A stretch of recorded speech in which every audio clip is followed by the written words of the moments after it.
En el reino de los cielos, la autoridad no proviene de la posición, ni del conocimiento, ni del tiempo en la fe. La verdadera autoridad proviene de la cruz. Solo quien ha sido quebrantado por Dios puede ejercer autoridad espiritual sin oprimir.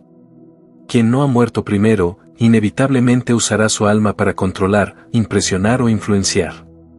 Puede que lo haga con buena intención, puede que lo haga creyendo que está ayudando, pero sin haber sido tratado interiormente por el Señor, su autoridad será humana, su guía será carnal, y su fruto será superficial. Esta es una de las razones por las cuales muchas obras cristianas están llenas de tensión, conflicto y división, son el resultado de muchos creyentes sirviendo a Dios desde un alma no crucificada. Por fuera parece celo, por dentro es ambición. Por fuera parece enseñanza, por dentro es orgullo doctrinal. El Señor nunca fue gobernado por su alma. Y ese mismo modelo debe ser impreso en quienes le sirven. Servir sin haber muerto primero es actuar en la carne bajo apariencia espiritual. Es una impaciencia disfrazada de fervor. Es una autojustificación disfrazada de obediencia. El servicio que nace de una alma viva, aunque tenga apariencia de piedad, niega el poder del Espíritu. Y no estamos hablando de inmoralidad visible, ni de herejía doctrinal, ni de idolatría manifiesta. Estamos hablando de la tentación más sutil, usar nuestras fuerzas para hacer la obra de Dios. Usar nuestra energía natural para cosas celestiales. Usar nuestra elocuencia, nuestra creatividad, nuestra pasión, incluso nuestros dones, sin haber pasado por el filtro de la cruz. Así como el sumo sacerdote no podía entrar en el lugar santísimo sin sangre, tampoco nosotros podemos servir en el santuario de Dios sin muerte. Solo la sangre permite exceso. Solo la muerte al yo permite ministerio real. Todo lo demás es mezcla. Y Dios aborrece la mezcla. No es suficiente decir, estoy sirviendo a Dios. Hay que preguntarse, ¿desde dónde estoy sirviendo? ¿Desde qué fuente fluye lo que hago? ¿Desde mi alma, con todas sus fuerzas y deseos? ¿O desde mi espíritu, unido al Señor, guiado por Él? En la primera carta a los Corintios capítulo 6 versículo 17 dice, pero el que se une al Señor, un espíritu es con Él. Esa unión es la base del servicio. Y esa unión solo se profundiza cuando la cruz ha hecho su obra en el alma. Cuando mis deseos han sido sometidos. Cuando mis planes han sido entregados. Cuando mis razones ya no gobiernan. Entonces, en ese lugar de muerte, la vida del Cordero comienza a fluir. Y esa vida no busca ser notoria. No busca el escenario. No busca reconocimiento. Simplemente se entrega. Lava pies. Lleva cargas. Sana heridas. Ama sin esperar. Persevera sin aplausos. Esa es la vida que impacta. No porque brille, sino porque transforma. No porque impresiona, sino porque permanece. El servicio espiritual no consiste en cuántas actividades realizamos, sino en cuánta vida divina ministramos. Y solo podemos ministrar lo que ha pasado por la cruz. Solo podemos edificar lo que ha sido formado en nosotros por la obra del Espíritu en medio de nuestro quebranto. Por eso, los grandes siervos de Dios han sido grandes sufrientes. No porque el sufrimiento tenga mérito en sí, sino porque a través del sufrimiento, Dios ha podido operar en lo profundo. No hay formación sin fuego. No hay madurez sin dolor. No hay servicio puro sin procesos de muerte. El apóstol Pablo decía en la segunda carta a los Corintios capítulo 1 versículo 9, pero tuvimos en nosotros mismos sentencia de muerte, para que no confiásemos en nosotros mismos, sino en Dios que resucita a los muertos. Este es el principio que rige todo el ministerio verdadero, la confianza en uno mismo debe morir. La autosuficiencia debe ser desmantelada. La fuerza del alma debe ser reducida. Y entonces, Dios comienza a obrar. La tentación de servir sin morir primero seguirá presente mientras no discernamos la diferencia entre el alma y el espíritu.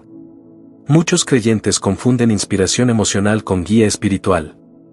Confunden empatía natural con compasión divina. Confunden impacto inmediato con fruto eterno. Por eso el Espíritu Santo tiene que llevarnos a discernir lo que es del hombre y lo que es de Dios. Lo que nace del alma, aunque hable de Dios, sigue siendo humano. Lo que nace del Espíritu, aunque sea débil, lleva el sello del cielo. Lo primero produce confusión, lo segundo, edificación. Quien ha muerto con Cristo no espera recompensa. No se sorprende con el rechazo. No se altera por la crítica. No se exalta con el éxito. Un creyente que aún no ha muerto, aunque sea sincero, sigue siendo peligroso en el ministerio. Puede enseñar lo correcto, pero con espíritu incorrecto. Puede tener una doctrina sana, pero con alma enferma. Puede levantar estructuras, pero no edificar el cuerpo de Cristo. Porque el alma, aun cuando está entregada a Dios, si no ha sido quebrada por la cruz, terminará usurpando el lugar que le corresponde solamente al espíritu. Esto explica por qué hay tantos conflictos entre los que sirven, por qué hay divisiones entre los que predican el mismo evangelio, por qué hay competencia entre los que supuestamente siguen al mismo Señor. Es que muchas veces lo que impulsa no es la vida del Cordero, sino la vida del alma. Y esta es la fuente de la confusión espiritual en la obra de Dios. Dios es paciente. Él no desecha al creyente que todavía no ha aprendido esto. Más bien, lo lleva a un proceso. Un largo y minucioso proceso en el que el alma comienza a ser reducida, paso a paso, día tras día, circunstancia tras circunstancia. Primero le hace ver su debilidad. Luego, lo lleva al fracaso. Después, lo enfrenta con su verdadera motivación. Más tarde, lo encierra en un callejón sin salida, donde nada de lo que sabía funciona. Finalmente, lo reduce a una impotencia total. Entonces, cuando todo ha sido sacudido, cuando todo lo que era propio ha sido removido, comienza a fluir la vida verdadera. Ya no es el creyente el que actúa, sino Cristo en él. Como dice la carta a los Filipenses capítulo 1 versículo 21, porque para mí el vivir es Cristo, y el morir es ganancia. El Señor no quiere siervos que trabajen para Él, quiere vasos a través de los cuales Él mismo pueda actuar. No quiere colaboradores que le ayuden desde su alma, quiere instrumentos que hayan sido vaciados para que Él los llene con su voluntad. Por eso, mientras más rendido está el creyente, más útil se vuelve. Mientras más ha sido expuesto a la cruz, más autoridad espiritual tiene. Mientras más ha sufrido la pérdida de todas las cosas, más puede servir en la economía del reino. Y eso no se logra en seminarios, ni en cursos, ni en plataformas. Se logra en la vida diaria, en el trato íntimo, en el quebranto continuo, en la comunión secreta con el Señor. La tentación de servir sin morir primero es una estrategia sutil del enemigo. No te aleja de Dios directamente, más bien, te acerca a su obra sin pasar por su cruz. Te convence de que eres útil, de que tienes algo para dar, de que tu experiencia, tu habilidad, tu historia puede aportar. Pero omite el requisito más importante, la muerte al yo. Sin esa muerte, todo lo que haces, aunque parezca noble y espiritual, no tiene peso eterno. Si servimos conforme a la carne, no solo seremos inútiles, sino que terminaremos destruyendo lo que intentamos edificar. Todo lo que el alma humana puede hacer, por noble que sea, está bajo juicio. El Señor no quiere reformar tu alma, quiere llevarla a la cruz. No quiere hacerla mejor, quiere dejarla atrás. El alma no es el problema por ser mala, sino por ser independiente del espíritu. Es allí donde está la raíz.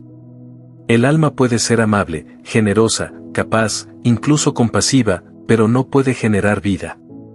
Solo el espíritu puede dar vida, y eso solo ocurre cuando el alma ha sido reducida a silencio y el creyente ha aprendido a andar no por vista, sino por fe. Como dice la segunda carta a los Corintios capítulo 5 versículo 7, porque por fe andamos, no por vista. Cuando el alma es puesta en la cruz, el creyente ya no reacciona como antes. Deja de imponer su opinión. Deja de justificar sus acciones. Ya no defiende su llamado, vive escondido. No porque haya perdido valor, sino porque ha entendido que solo Cristo debe ser exaltado. El apóstol Pablo expresa este principio en la carta a los Gálatas capítulo 6 versículo 14, pero lejos esté de mí gloriarme, sino en la cruz de nuestro Señor Jesucristo, por quien el mundo me es crucificado a mí, y yo al mundo. La cruz no fue un evento, fue una posición.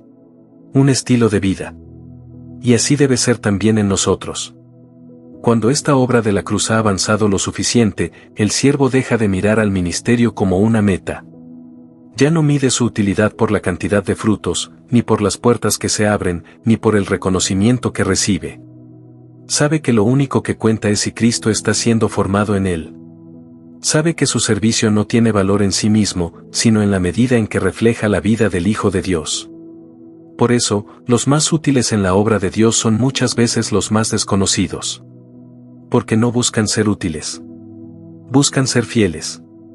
Y esa fidelidad nace de la cruz.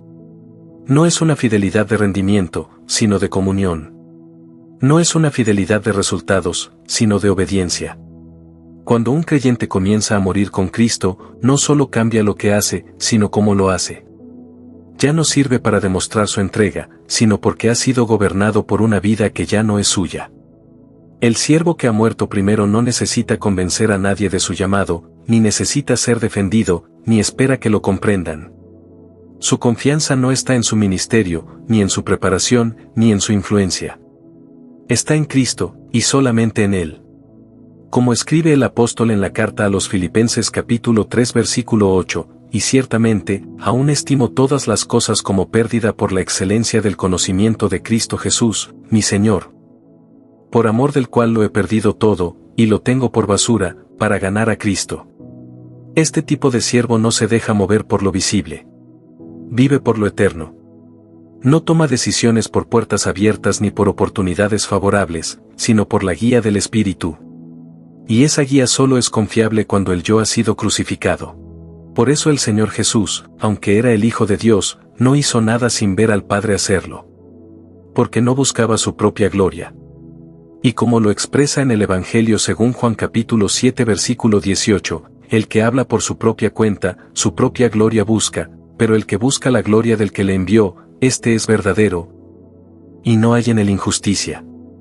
Aquí está el fundamento del verdadero servicio, buscar la gloria de Dios, no la nuestra. Hay muchos que trabajan para Dios con motivaciones no purificadas. No por rebelión, sino por falta de discernimiento. No porque no amen al Señor, sino porque no han permitido que el Espíritu Santo los lleve a la cruz. No es una maldición, es una puerta.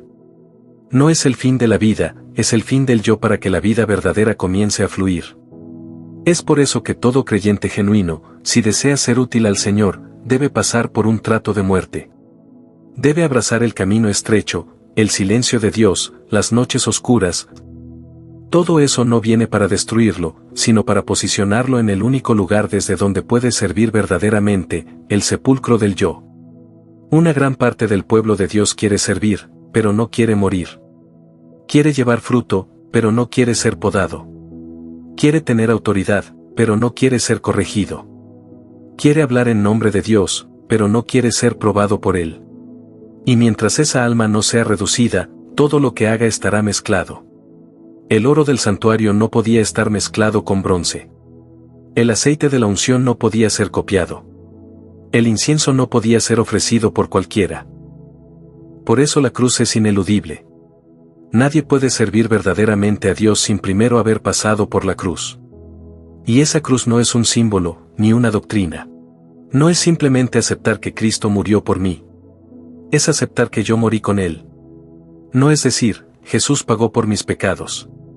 Es decir, yo fui crucificado con Él, ya no tengo derecho a vivir para mí mismo. Como declara el apóstol en la segunda carta a los Corintios capítulo 5 versículo 15, y por todos murió, para que los que viven, ya no vivan para sí, sino para aquel que murió y resucitó por ellos. Esta es la vida cristiana auténtica, vivir para aquel que murió y resucitó. Y nadie puede vivir para él si no ha muerto primero. Servir a Dios sin morir primero es una contradicción espiritual. Es como encender fuego extraño en el altar. Es como llevar el arca en carros en lugar de sobre los hombros de los levitas.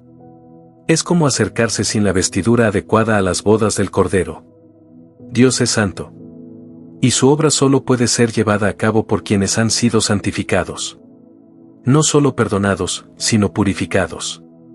No solo habilitados, sino transformados. No solo enseñados, sino convertidos. Por eso, cuanto más conoce un hombre a Dios, más teme servirle desde sí mismo. Cuanto más camina con Cristo, más tiembla ante la posibilidad de hacer algo sin haber sido guiado por Él. Los hombres que han dejado huellas eternas en la historia del pueblo de Dios no fueron los más talentosos, ni los más visibles, ni los más admirados. fueron los más rotos, los más escondidos, los más conscientes de su incapacidad, los que sabían que sin él no podían hacer nada. Hay un tipo de siervo que no necesita ser empujado ni aplaudido para servir, porque ha sido tocado por algo más profundo que el entusiasmo. No vive buscando dirección en sus emociones, ni apoyo en sus circunstancias. Vive en función de la voluntad de Dios. Y esa voluntad no siempre lo lleva a los lugares visibles. A veces lo lleva a servir a uno solo, por años, sin resultados evidentes. Pero él no se mueve por lo que ve. No necesita medir su utilidad en función de resultados. Vive en fe, obedece en fe, muere en fe. Como aquellos de los que se habla en la carta a los Hebreos capítulo 11 versículo 13, conforme a la fe murieron todos estos sin haber recibido lo prometido, sino mirándolo de lejos, y creyéndolo, y saludándolo, y confesando que eran extranjeros y peregrinos sobre la tierra. Este tipo de siervo es escaso, porque no se forma en plataformas, sino en hornos. No se forma con exposición, sino con quebranto. Y el quebranto no es algo que se elige, sino algo que se acepta. Es la respuesta obediente al trato del Señor. Es la aceptación de perderlo todo si eso significa ganar a Cristo. Es seguirle, aunque duela. Es amarle incluso cuando nos quita todo. Así fue con Job. Cuando lo perdió todo, adoró. Cuando quedó en silencio, no blasfemó. Porque sabía que Dios no le debía explicaciones, y que él no servía a Dios por las bendiciones, sino por quien Dios es. Que no esté sirviendo por necesidad, por validación, por identidad, sino por amor. Y ese amor es probado en la cruz. Cuando Dios nos llama a morir, nos llama a amar de verdad. No con emociones, sino con decisiones. La cruz elimina todo lo que no es Cristo. Y allí es donde muchos se detienen. Quieren servir a Dios, pero no quieren perder su identidad, su estilo, su forma de hablar, su forma de actuar, su forma de ser vistos. Y Dios no puede derramar su vida sobre lo que no ha sido santificado. No puede delegar su gloria a quien no ha sido despojado. Porque se puede tener éxito visible, mientras se fracasa espiritualmente. Se puede tener influencia, sin haber sido aprobado. Pablo lo sabía, y por eso escribía con temor. En la primera carta a los Corintios capítulo 9 versículo 27 dice, sino que golpeo mi cuerpo, y lo pongo en servidumbre, no sea que habiendo sido heraldo para otros, yo mismo venga a ser eliminado. Porque él sabía que el mayor enemigo de su llamado yo. Y ese yo no se va solo. No se niega a sí mismo por voluntad propia. Tiene que ser crucificado. Tiene que ser llevado a la muerte. No es un proceso cómodo, ni rápido, ni popular. Es oscuro, es largo, es silencioso. Pero es el único camino. El camino estrecho que lleva a la vida. El camino de los que han decidido que nada vale más que Cristo. Ningún elogio puede compararse con el privilegio de participar de los sufrimientos de aquel que nos amó y se entregó por nosotros. Y cuando uno ha muerto, de verdad, no necesita ser defendido. No necesita impresionar. Su gozo está en estar donde Dios lo quiere, hacer lo que Dios le dice, no se promueve, no se defiende. No compite, no envidia, no se compara. Vive crucificado, vive libre. Y esa libertad no es teórica. Es práctica. Se siente en su espíritu. Se percibe en su manera de amar. Porque ya no hay Él. Solo hay Cristo. Ese es el misterio del servicio genuino.